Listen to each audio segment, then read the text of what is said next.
তো আসসালামু আলাইকুম দর্শক, আপনারা দেখতে পাচ্ছেন এই যে আমার হাতে আছে একটি গৃহপালিত একটি টার্কি মুরগি। তো এই টার্কি মুরগির ওজন হচ্ছে 5 কেজির মতন আছে।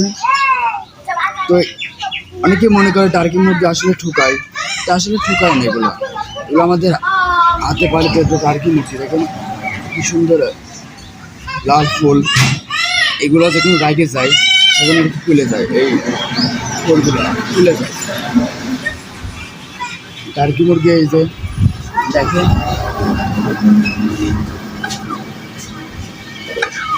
এই যে আসলে আমাদের টার্কি মুরগি।